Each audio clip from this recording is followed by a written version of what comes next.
ఎక్కడో అసలు మనకు సంబంధం తెలియనివన్నీ కూడా ఇచ్చారు. నీకు అన్నీ లెక్కేసుకుంటే ఒక కిలో అన్నీ లెక్కేసుకుంటే 90 మార్కులు ఎన్నో వస్తున్నాయి. ఇంక అయిపోయింది, లైఫ్ అయిపోయింది, మనకు అయిపోయింది, ఈ అటెంప్ట్ ఎంత పోయిందని మనం బాధపడడానికి లేదు. కొన్ని సందర్భాల్లో 90 హైయెస్ట్ అవ్వచ్చు, నీకే టాప్ ర్యాంక్ రావచ్చు. అలా కూడా ఉంటుంది అనమాట. నీకు టఫ్గా ఉంటే నీ పక్కనోడికి టఫే ఉంటుంది, ఇంకోటికి కూడా టఫ్ ఉంటుంది, ఇంకోటికి కూడా టఫ్ ఉంటుంది. టఫ్ ఉంటే నీ ఒక్కడికే టఫ్ కాదు, అర్థమైందా? అందువల్ల జస్ట్ ఎనాలిసిస్ ఎవడైతే చేయగలుగుతాడో వాడే విన్నర్. నీకు రెండింటి మధ్య వేరియేషన్ నువ్వు చూపించగలిగిన కెపాసిటీ నీకైతే ఉండాలి. నీకు అలా ఉంటేనే నువ్వు ఒక విన్నర్ అయితే అవుతావు అనమాట, రైట్? చూడండి, మరి ఇంకా వారం రోజులు చేతిలో ఉంది.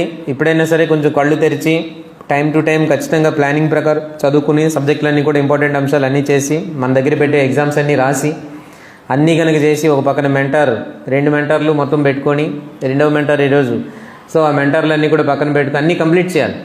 అన్నీ కూడా ఎగ్జామ్కి వెళ్ళే లోపు ఇవన్నీ కూడా మనం కంప్లీట్ చేయాలి. అందరూ కలిపి రేపు ఉదయం ఎగ్జామ్ అనగా ఈరోజు పరీక్షలు రాస్తామని కూర్చోకండి.